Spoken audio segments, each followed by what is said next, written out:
Hi everyone, welcome back to our channel. In this video, I want to talk about STLC third phase, that is nothing but test design. So, what is test design first? So, it is the third phase of first point is it is the third phase of STLC. It is a third phase of STLC. Okay. So, in the test design you create test cases and test scripts based on the test plan. In previous video, I already told about test plan. So in this video, I am talking about test design. So based on the test plan, you can create test cases and test scripts. So the next point is you can create test cases and test scripts based on the test plan. You can create your test cases and test scripts, so based on your test plan. So it is what is the main goal of design is nothing but test the software thoroughly without any bugs or defects. So third point is the main goal of test design is to test software thoroughly. Okay, this is the third point about test design. So let's say, for example, I am taking one example. So one example is nothing but so example I am taking e-commerce website.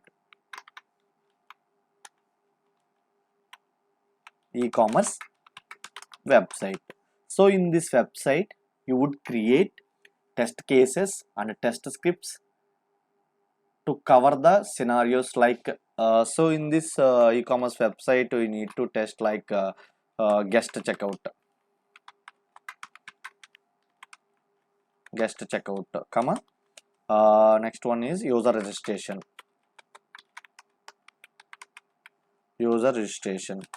The next one is payment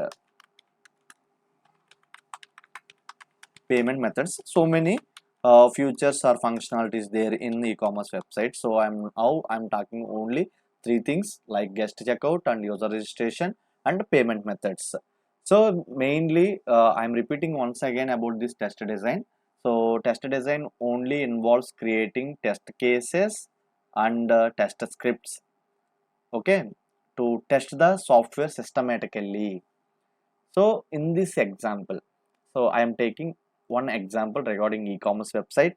So in this case we want to create the test cases about guest checkout and user registration and payment methods. So many features or functionalities there in e-commerce website. Now in this video, in this lesson, I am taking only three features like guest checkout, user registration and payment methods, right? So many techniques is available. So many techniques is available during the testing the software. So the first technique is equivalence partitioning. Equivalence partitioning. Equivalence partitioning. What it means? So it is also a testing technique. Okay. So in this testing technique, you divide the input domain into groups or partitions. So that very important point. You can divide. So you can divide the input. You can divide the input domains into groups or partitions.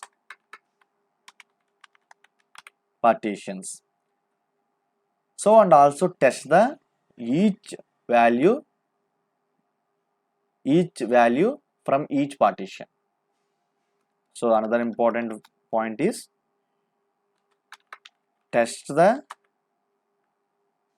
value from each partition.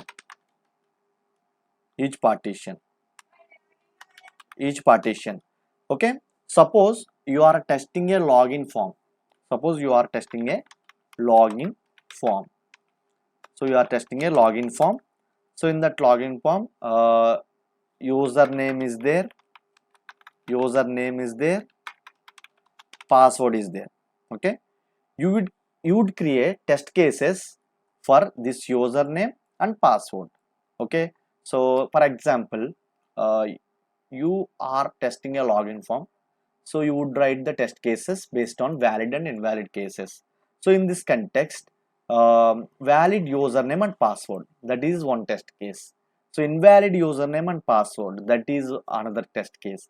So empty fields, both fields are empty and click on the submit button, that is the third test case. And I want to tell two more test cases.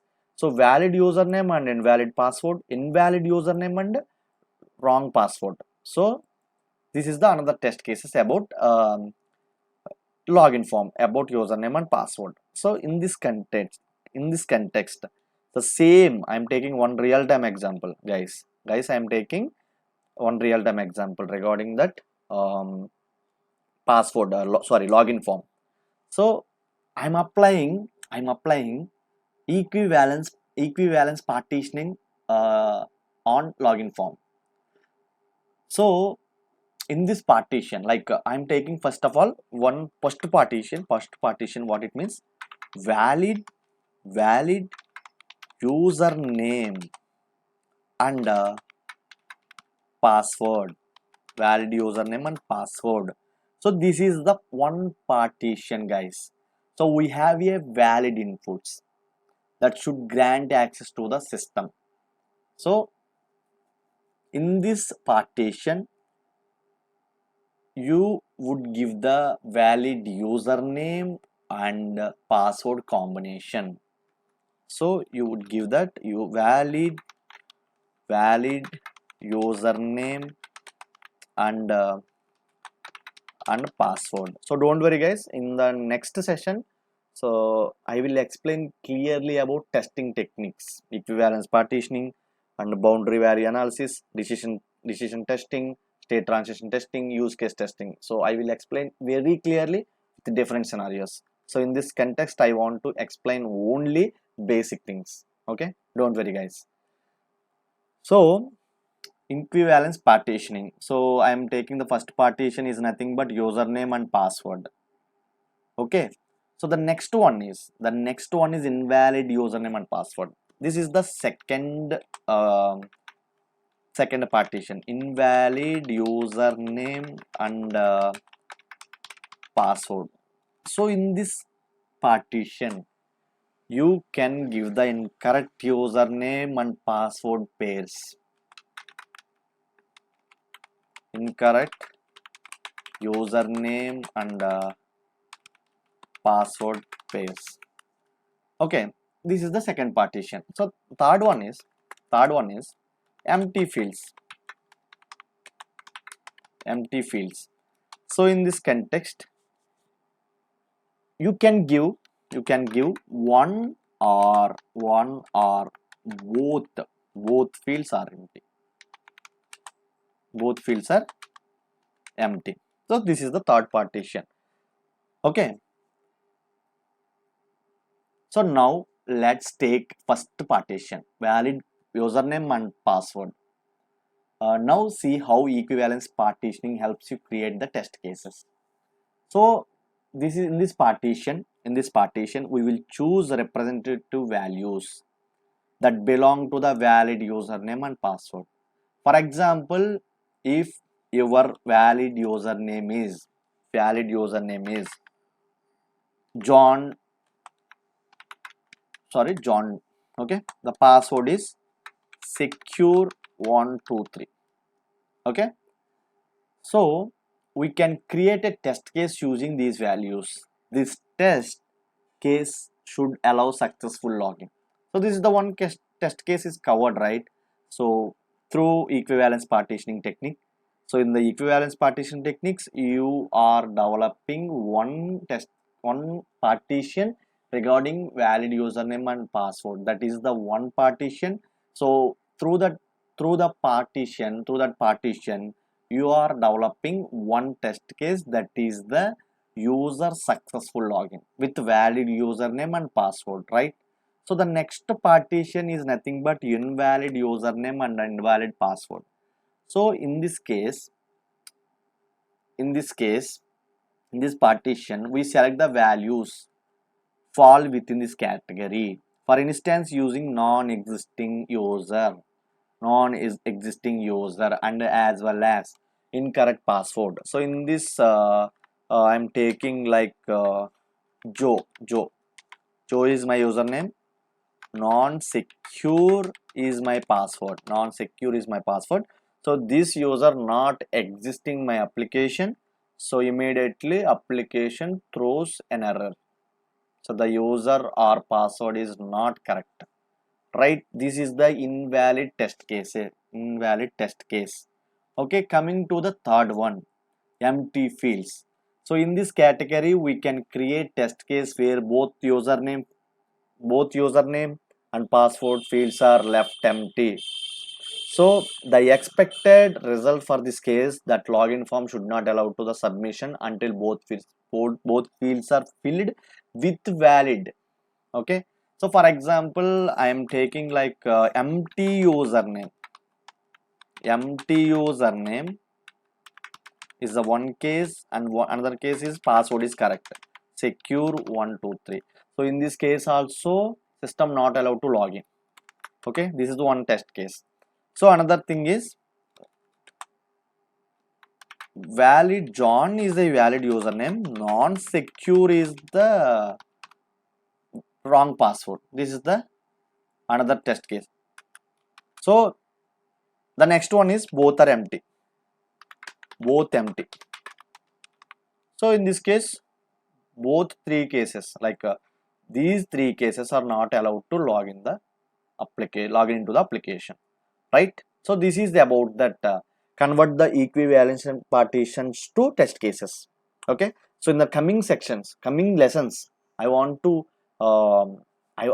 explain how to design the test cases, how to execute the test cases, how to report a bugs, how to design the test, how to use the test case templates, how to create the test case templates. So many beautiful concepts is there in front of the, so in coming days. Okay, so don't worry about this one. So you definitely, once you will complete these videos, definitely will get a real-time knowledge about testing. Okay, so this is about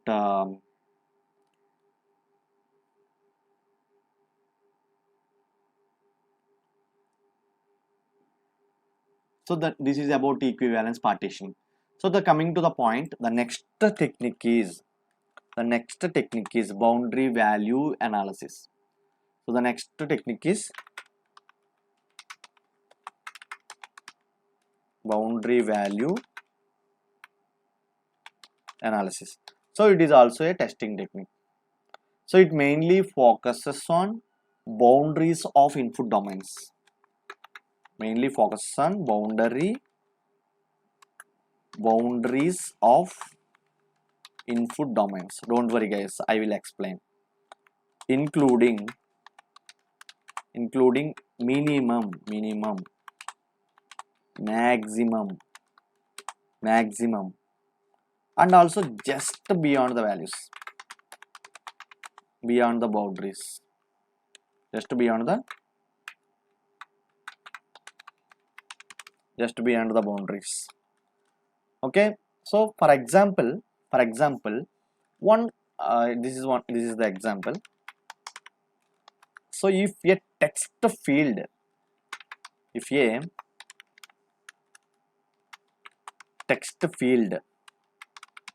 accepts values between 1 to 100 1 to 100 characters. So in this case you would create test cases for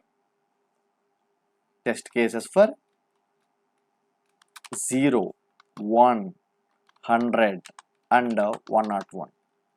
Okay, so you already know about this technique. So it mainly focuses on input domains including maximum conditions, minimum conditions and just beyond the boundaries. Okay, so the most important question is why it is important. So it is helps identify the potential issues that might not be evident when testing typical or mid-range values. So by testing the boundaries, we can catch the bugs and uh, secure issues that not security related things that might not appear during regular testing. So for example, I am taking the same example, this text field example, 1 to 100 characters accept the text field. So I'm testing with that minimum and maximum on the boundary test. So first boundary test is minimum boundary test with 0 characters. So what it means? In this test, you would enter no characters into the text field. So after that, you ensure that the software handles the situation correctly or not. Okay, you enter no characters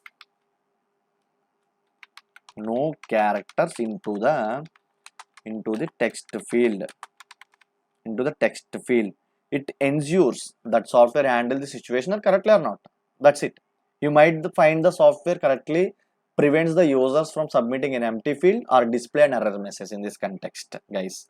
The next boundary condition is on the boundary test. On the boundary test. So what it means, in this case you would enter exactly one character into the text field. So one character into the text field. One character into the text field. So you should verify that software accepts a single character as expected or not. So it working as per the requirement or not. That's it. Okay. So next one is maximum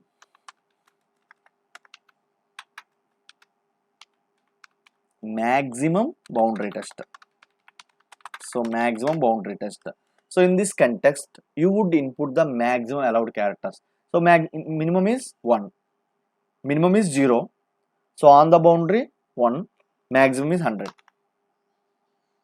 Okay. So in this case, you can enter 100 value 100 into the text field. So in this case, ensure that software accepts the maximum character limit or not. So after that, that data is processed correctly or not. So that is the one thing. The next boundary condition is slightly beyond the boundary test, beyond the boundary test. Okay. So in this case, it involves entering 101 characters into the text field. So that is the beyond condition. 101 characters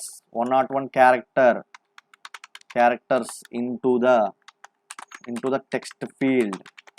Okay, just one character beyond the maximum limit. It exceeds the maximum limit.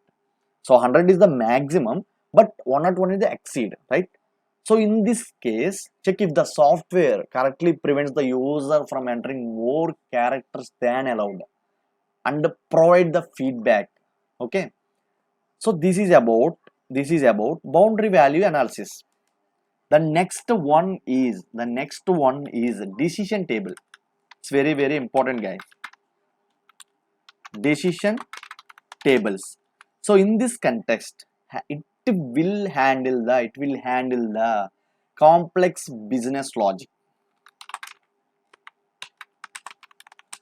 It will handle the complex business logic. So through creating a table that represents all possible combinations of input conditions and expected outcomes. Very, very important point. Business logic by creating a table that represents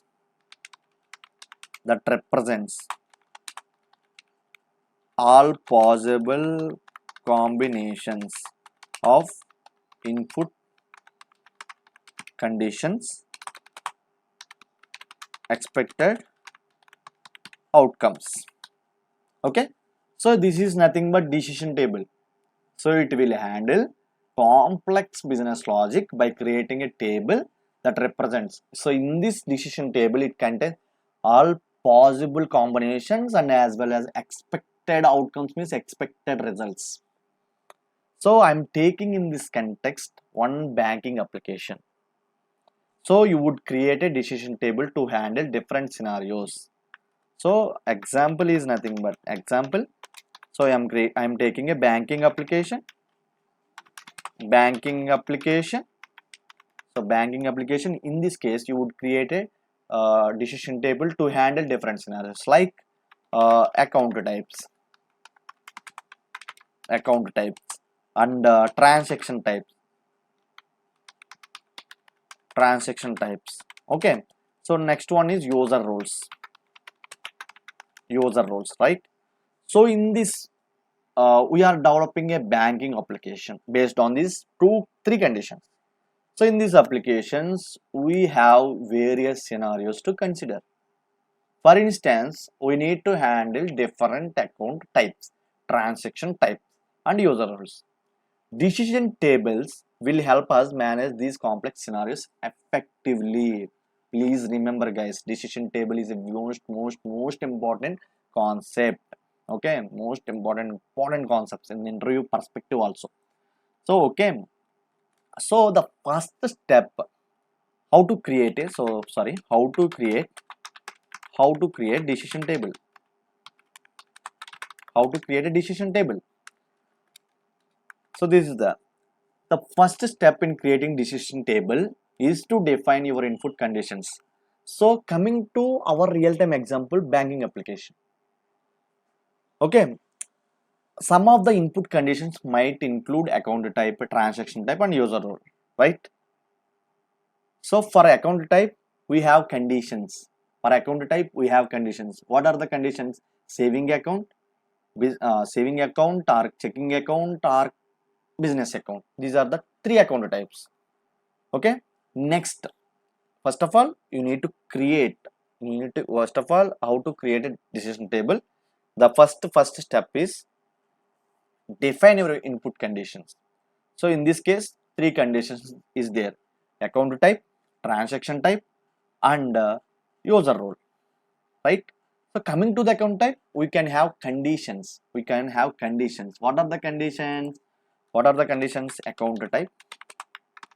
So what are the conditions? What are the conditions?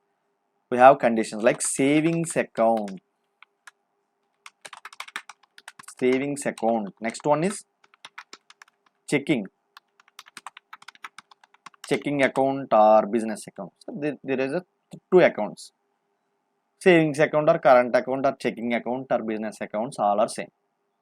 Checking account, business account, or current account, both are same. Saving account is different. Okay. So next you need to define the possible outcomes for each combination of input conditions. This can include various actions, rules, or decisions that need to be made. Okay.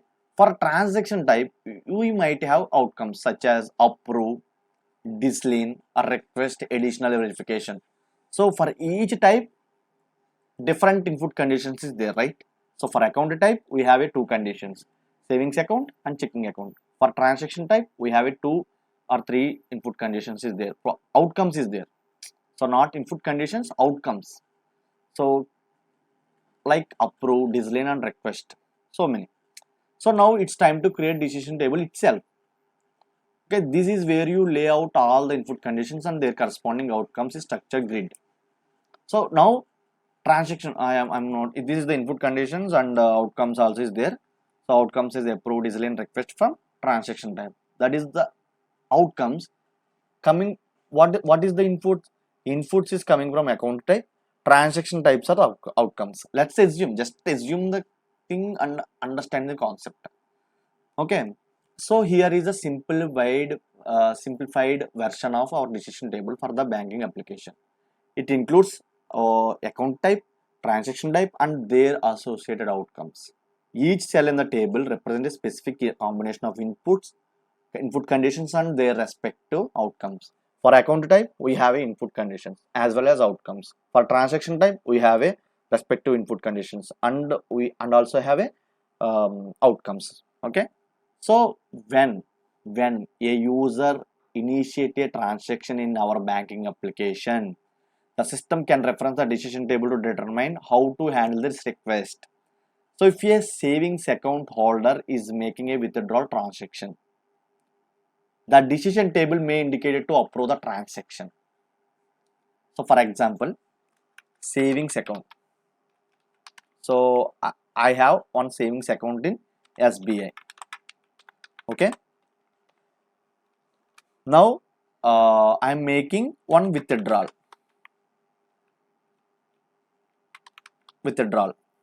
So in the decision table, it indicates to approve the transaction. So that is the action. What is the in? So decision table taking the input. So after the input, taking the action and the final outcome, right?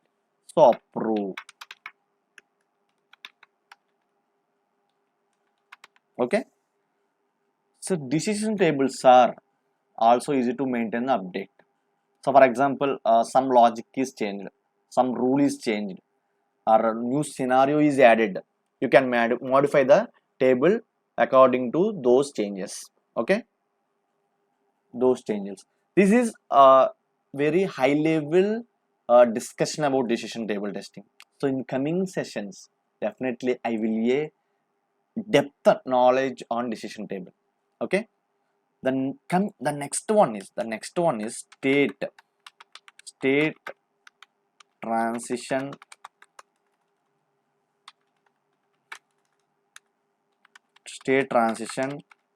testing. So what it means? So what it means? So state transition testing. So it is the ideal for software. It is the ideal for software where the system can be various states and transitions or occur based on specific actions. So various states and transitions occurs based on the specific actions. So it is also very important concept. Okay, the system can be in various states. Okay, and transition occur based on specific actions. So in testing in ATM machine, you would create test cases for states. So what are the states are available in the ATM machine? Card inserted. This is the one state. Card inserted. Card is inserted. So the next stage is pin. Pin entered. The next stage is cash. Cash deposit. Cash withdraw. Okay, cash withdrawal. Okay, so many states is available. So state transition testing involves creating the test cases for these states, checking a valid and invalid transition between them. So state transition testing involves checking an valid transition between them. Okay, so this is the very important concept. So first of all, I am taking the card inserted state. When a user insert their card into the ATM, it enters into the card insert state. So basically, state start from starting stage. So you can insert your card immediately.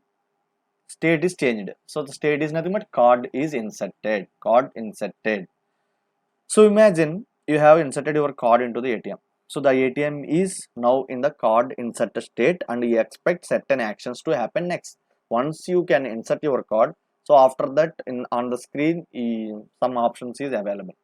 Okay. So after that you are selecting the cash deposit and enter your PIN. So after inserting your card, after select your option, the user enter their PIN. Okay, so now ATM is a PIN enter state. You are in PIN enter state. Okay, so after that now you have entered your PIN. The ATM transition to the PIN entered state where you anticipate further actions such as selecting the transaction type. So you are selecting cash deposit, cash withdraw or deposit. Once the user complete the necessary steps and confirms the transaction, the ATM transitions to the cash deposit state or cash withdrawal state. Okay, so after that, once you received your cash, one message is there like congratulations, you have completed your transaction or you have successfully completed the transaction. So that ATM transition to the cash deposit withdraw state or cash deposit state, and you receive your money or you can add your money into your account. So these are the states. So state transition testing check a valid transition. In our example, so it mainly focuses on one point. So it is checks the valid transition. It is a valid transition or invalid transition. So once in our example, a valid transition occurs when ATM moves from card inserted to PIN entered. So if card is inserted, so immediately the state is changed to PIN entered. State is changed to card inserted. Once you enter the PIN, so the state is changed to PIN. So after you enter your PIN correctly, this is the valid process.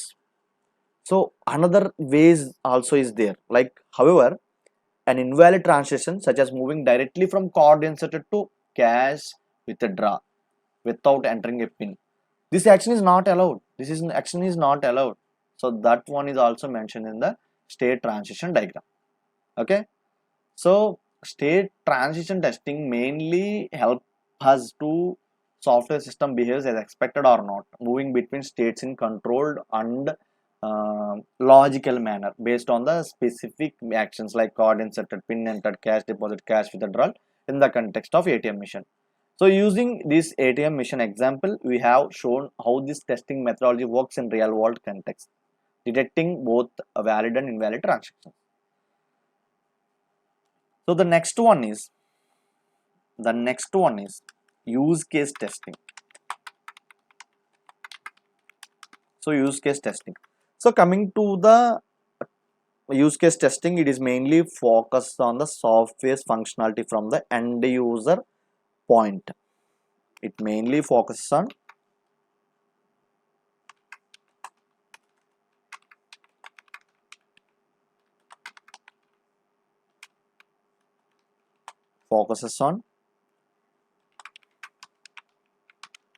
software's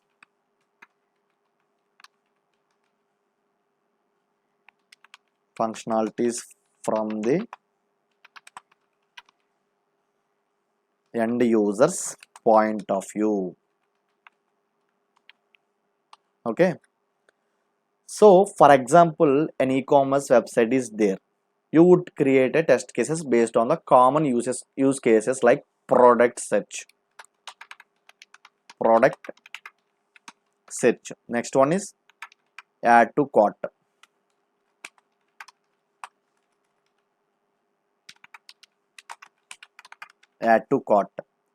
And buy. Third one is proceed to buy.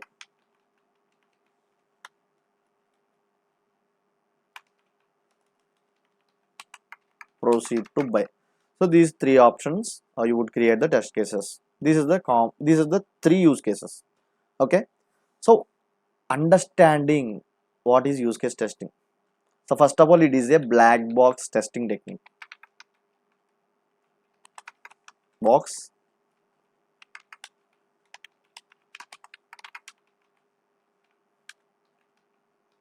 technique. It's mainly focuses on validating the software against the real world scenarios. So real world scenarios means what? Imagine you are testing an e-commerce website. User typically search for products. So I am go to the Amazon website. So I am a user now. I am a user now. So I am go to the Amazon website and search for one product. Search for one product randomly, like search for mobile related product. Mobile related product. So I am searching with 14 iPhone 14 Pro Max. Actually, so once I will enter this input on the Amazon search box immediately. So many list of iPhones is there. Okay. So after that, so if I like the product immediately, I want to add that. In that case, I add the product into my cart, and after that, based on the prices, I will buy a product. So this is the one use case. This is the one use case. So based on product search to product search. Next step, add to cart. Add to cart. Next one is buy. This is the one use case from the user side. Testers test the functionalities individually, but use cases tell the entire process. Okay. So first case in use case testing. So generally you are thinking about how to identify the use cases. How to identify the use cases. So the first step, identifying use cases. The first step in use case testing, identify relevant use cases. So what it means, these are the specific actions or interactions that user perform within the software. So I already told. So now my use case is buy a product on Amazon. Okay, this is my use case. So process is search that item, user search the item system what will do, it will give the list of items with respect to the search item. Okay, so after that user, so in this case user add to cart. So what will system do? System add that item into cart. So after that user buy the product. Okay, system some place the order. So this is one use case. User is nothing but an actor. System will some actions. Based on user actions, system performs some other actions. Okay, this is about um, use case testing. So once you identified your use cases, the next step is design the test cases. So use case is this one is use case. User search item and add to cart and buy the product. This is one use case, right? So test cases should cover all possible scenarios and input for each use case. Test case one, search item. So product search, this the first one is one test case. This is the one test case. So test case one. What it means? Product search, right? Verify the search bar returns relevant results when user enters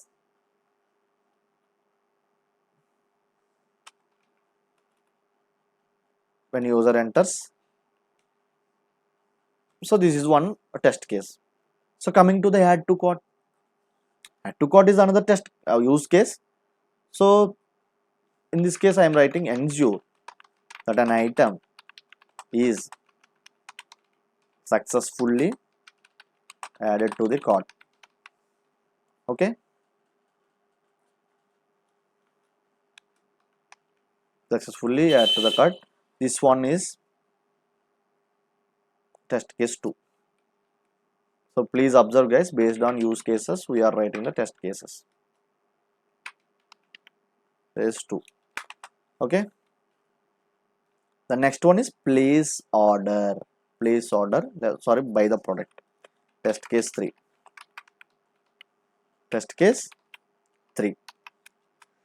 So ensure then item is successfully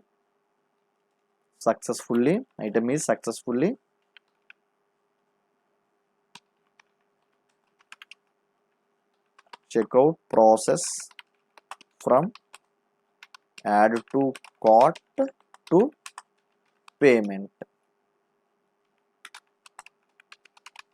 information. So based on use cases, so search an item. This one is use case.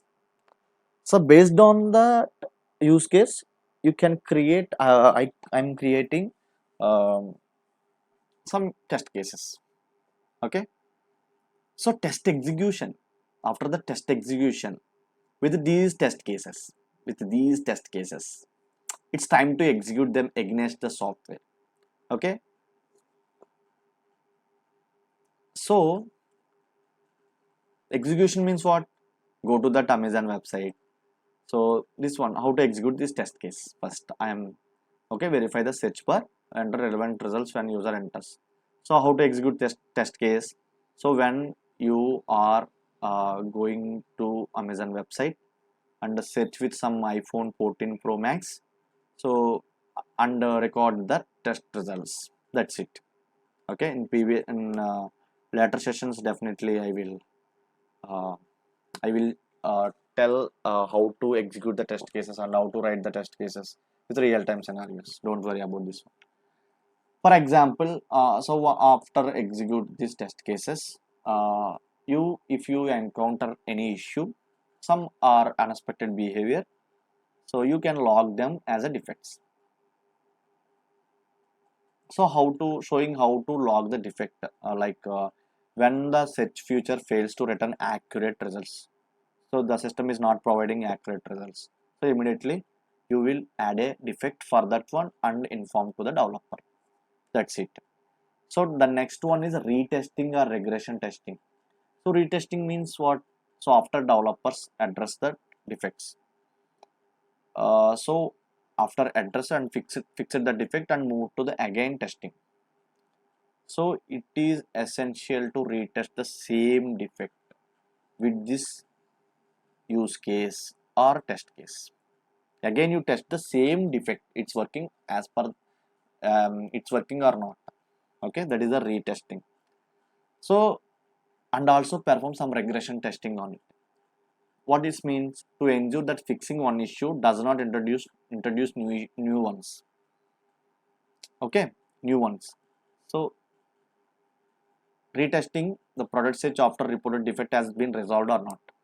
That is one retesting.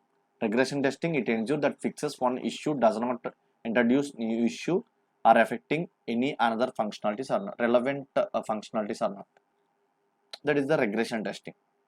So after it was completed, it's everything is good, all test cases are executed successfully, it's time to deliver the version or the product to the customer. Okay, the software is ready to for sign off. Okay, so main importance of use case testing. delivering the software meets real world user expectations. That is the main theme of use case testing. Okay, so the next concept is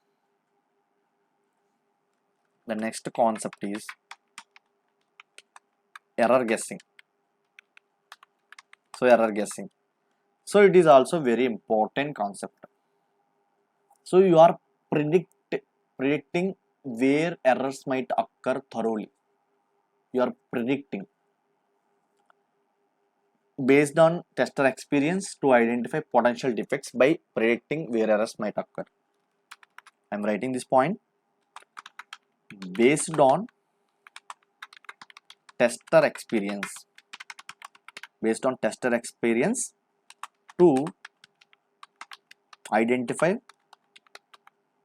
potential defects by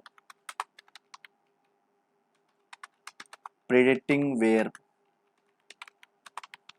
errors might occur. Okay, for example, you suspect a particular input field might accept a special character that could cause issues. So example, I'm also writing this example. It's very tough concept actually. If you suspect a particular input field might accept special characters, okay, um, that could be cause issues. Okay, so in this case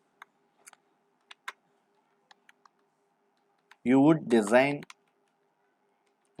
test cases to test for those specific characters.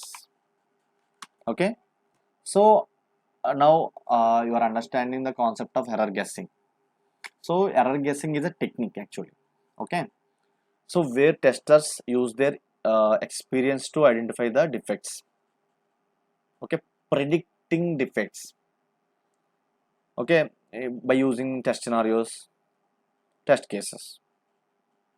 So based on their knowledge to find the defects based on the past experience. Okay, so for example, you are testing a web application. You are testing a web application that is nothing but login functionality. Login functionality. Okay, and you remember that in a previous project, a similar application had a security issue regarding special characters in the password field. Security in previous project, in security issue is there.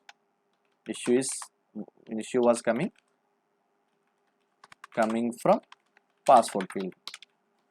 Okay, so in this case you might guess, in this case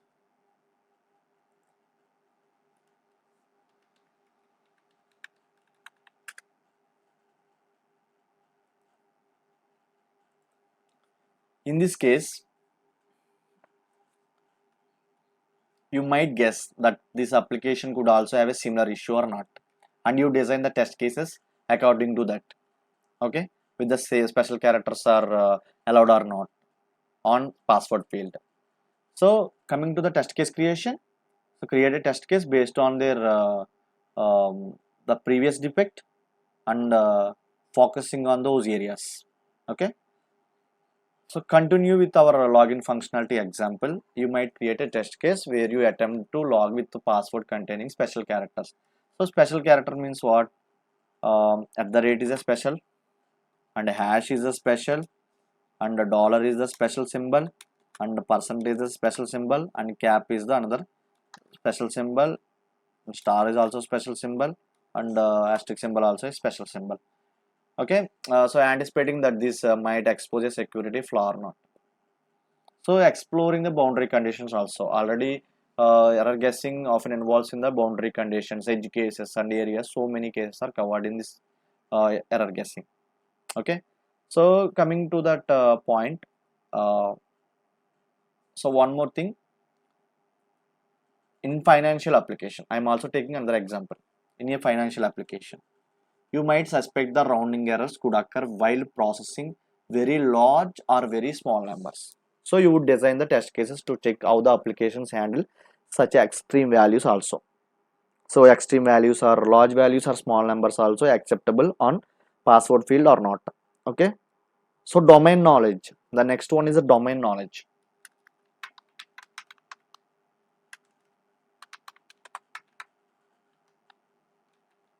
Domain knowledge. So testers rely on their domain knowledge to identify areas where defects are likely to hide. Some defects are hide, right? So understanding the industry, the technology and business context can be significant advantage in error guessing. It's very, very important. Domain knowledge is very, very important. So continue. If you are testing a medical software, if you are testing a medical software application, your background in healthcare might lead you to guess that application could have issues related to compliance with the medical regulations. You would design the test cases based on these compliance criteria. Okay, so understand. So the next one is continuous learning.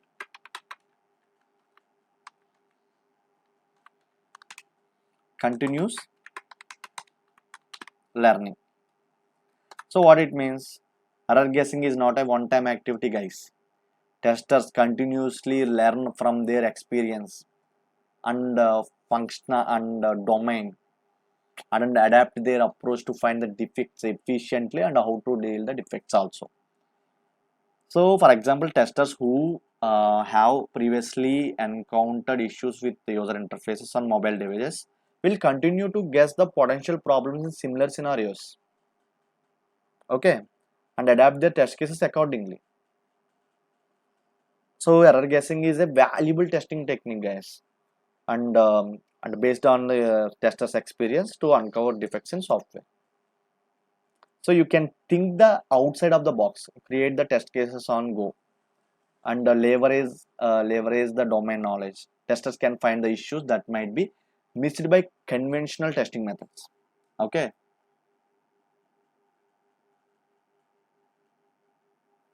So the next one is very, very important, very, very, very, very important. So how to create test cases? Just I want to tell only in definitions of test case and test script. That's it. So after this, I want to end this session. Test cases and test scripts. So test test cases and test scripts are coming under test design, right? So imagine you are a part of a team developing a mobile app. Before the app launch, you need to test thoroughly.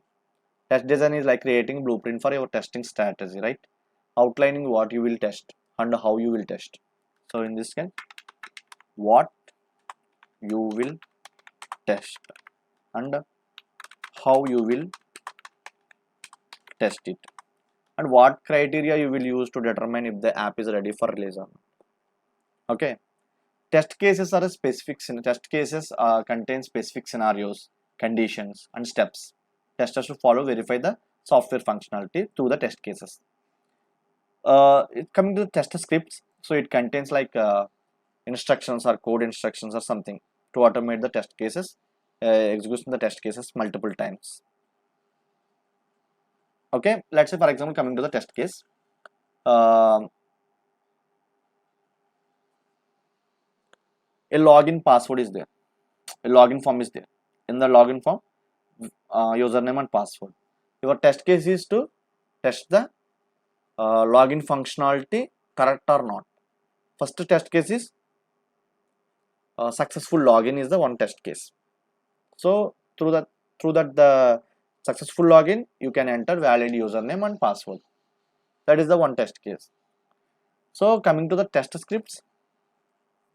So these test case you can automate through the some automation tools. So you can execute through this test script multiple times with multiple combinations. Okay. So this is about this is all about a test case and test script. Test definitions. This is all about test designs. So don't worry, guys. So what I discussed in the class. So in the coming sessions, I will discuss one by one, like equivalence partitioning, decision tables, boundary values, all these things covered in the next coming classes. The next concept is test environment.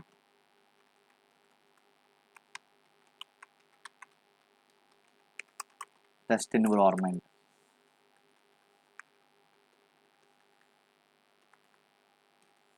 So in this phase, the testing environment is set up including hardware and software and test data. Okay,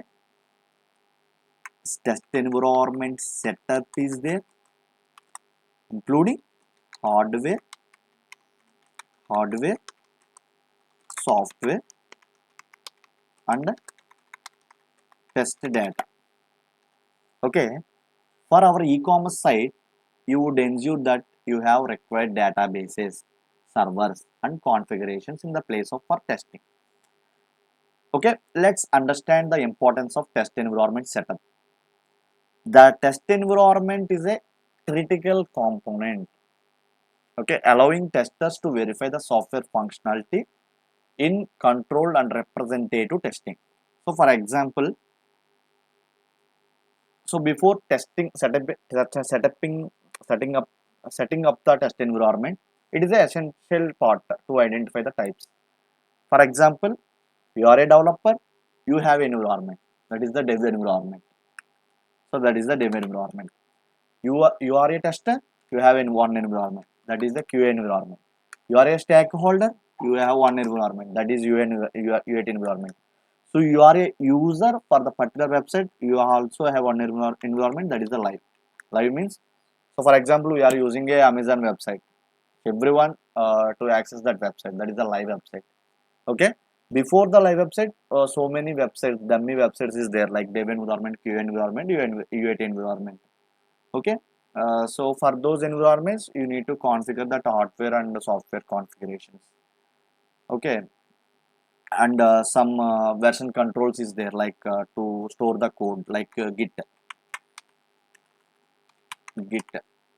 and data setup, like to represent the data for real world uses, some dummy data you are creating in your dev environment, QA environment, and UAT environment. Okay, so to, and also some documents also is there, like how to create step-by-step guide for each environment, complete the configurations, and how to use that environment. So, and changes and updates also available in the environment, to making it easy to troubleshoot the issues.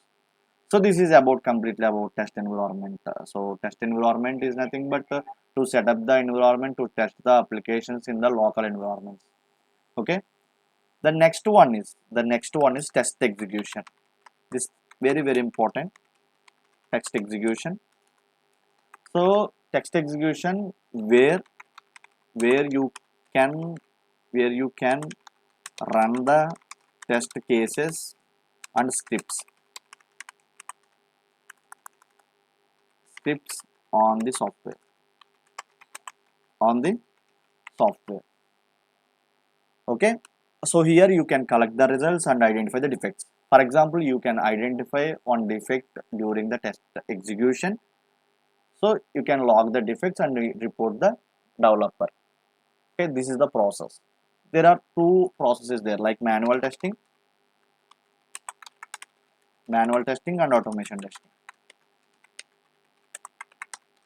Okay, so for manual testing, manual interaction is there.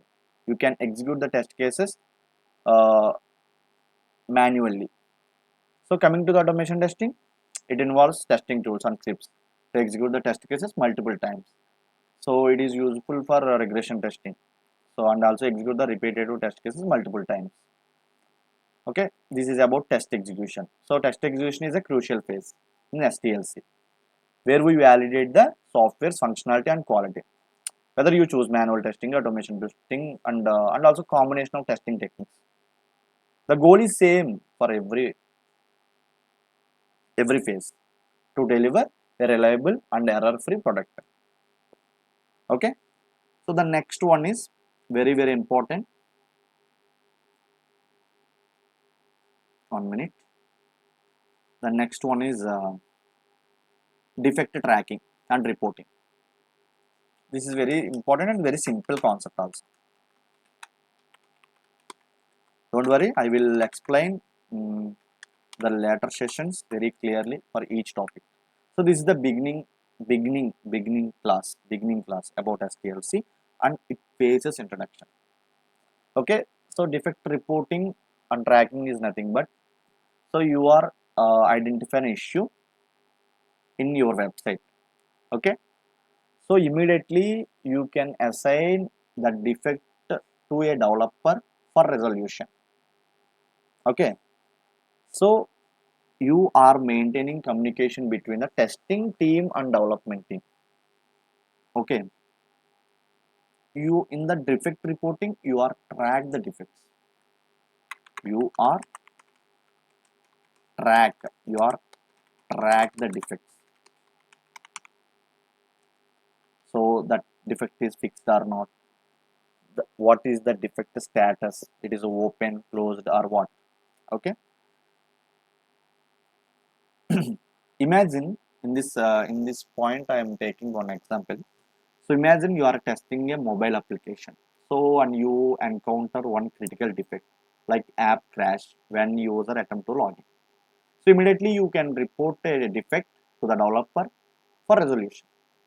Okay. So and also main concept is what is the priority of the defect. So it is the um, high priority or highest priority and mention also severity of the defect. Okay, you are using some defect tracking tools like Jira. Jira is the one most important defect tracking tool. Okay, so and also understanding the life cycle of defect tracking.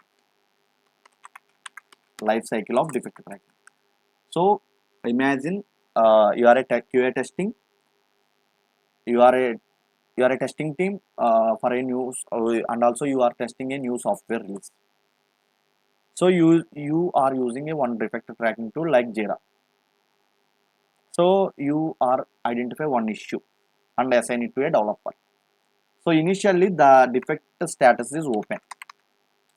So as a developer fix the issue. So that is the developer side in progress.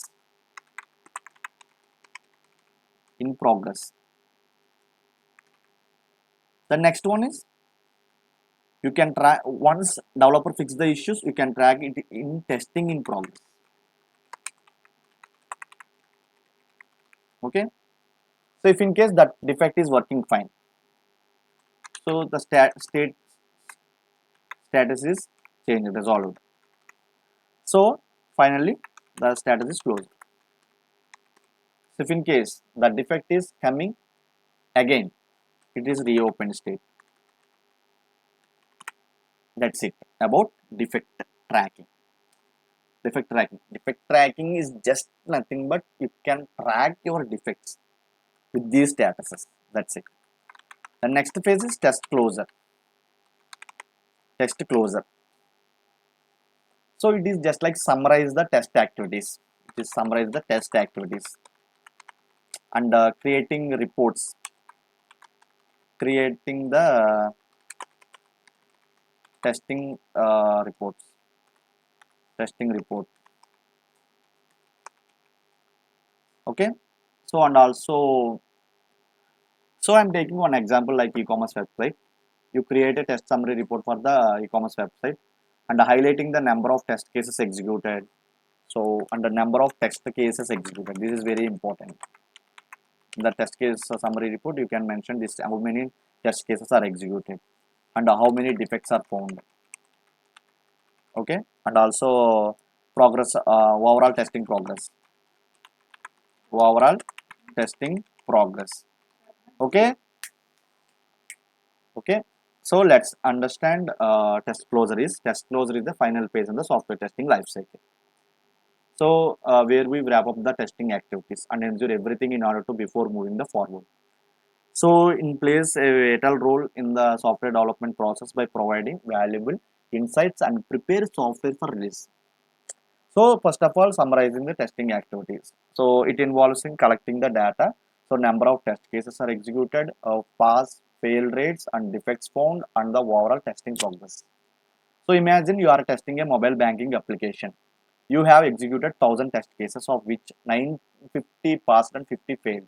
Summarizing these activities help you assess the application stability and reliability. So and also you are creating a test summary report is a critical aspect of test closure. These reports provide the stakeholders with a clear understanding of the testing results, key matrices, and whether the test objects we are met.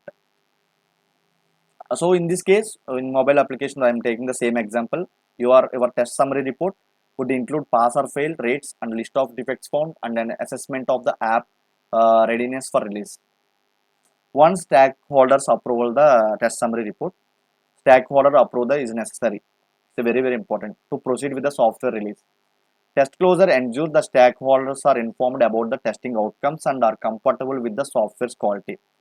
So, for example, you present the test summary report to the project manager and the other key stakeholders. They review the report and, if satisfied, provide their approval for the app releases. So, and also archiving the test artifacts. So, and also archiving test artifacts involve the securely storing all the test related documents and test cases and test scripts and other future for future reference. Okay. So once testing is done, to hand over the maintenance and support. So after test closure, the software hand over to the maintenance and support team. They will be responsible for addressing the any post release issues and ensuring the software remain functional. Okay. So and also that the support team maintain the continuous monitoring. Okay. So this is about test closure. This is the last phase of STLC phase. So one more phase is there, but that is also important. That is the thing, but post release testing, maintenance, MA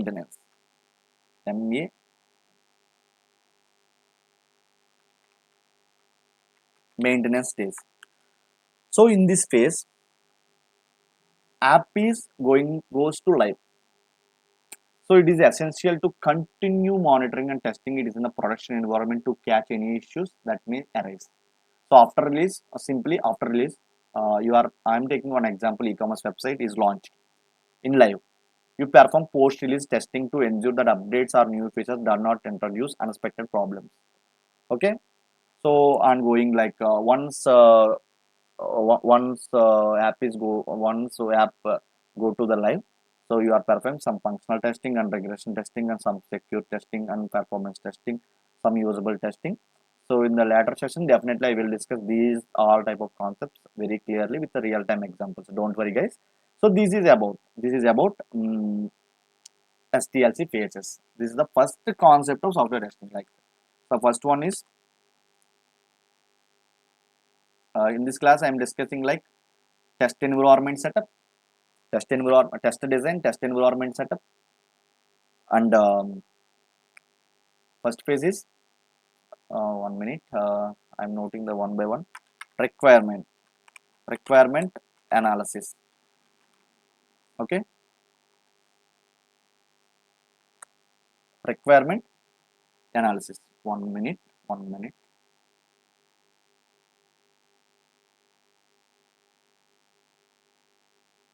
1 minute. Okay. Next one is test planning. Third one is test design. Fourth one is test environment.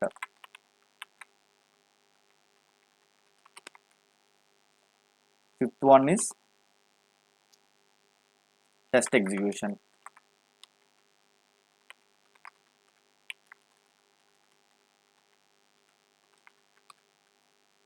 Sixth one is defect tracking. Seventh one is test closure. Eighth one is maintenance.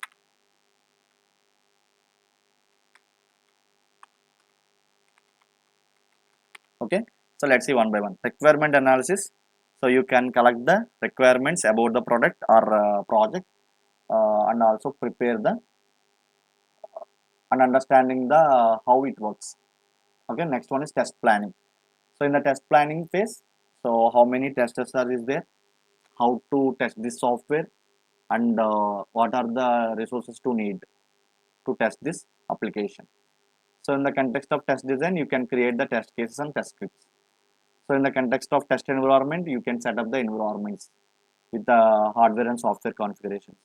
Coming to the test execution, based on the test planning and test design, you can execute the test cases. So test cases are designed in test design phase. Test cases are executed in the test execution phase. So if in case you are identify any issue in the software, it considered as a defect and report to the developer, and developer provide the resolution for it. So all test cases are executed successfully. So you can provide the some reports to the stakeholders and management. That step is nothing but test closure. So once app is go to the live, so you are maintain that app. You are maintain that app or application. So in the maintenance phase, you can maintain that if any unexpected problems are coming from the live or not. If in case one unexpected error is coming, one unexpected problem is coming from the live, so it is considered as a bug, and also resolve that bug immediately. Okay, this is the complete process and phases of software testing life cycle. So software testing life cycle is nothing but a step-by-step process, and also it includes so many phases is there. So each phase is very important, and also so many concepts is available inside the STLC, like equivalence testing, boundary value analysis, decision table testing, state transition testing, use case testing, and the exploratory usability testing, smoke testing, sanity testing, regression testing, positive testing, negative testing. So don't worry about this one. In coming classes, I will explain one by one very clearly in detail with real-time scenarios and use cases also. Okay. So now onwards, I will end of this concept of STLC. Okay. So if you like this video, please like it and subscribe to my channel. Thank you.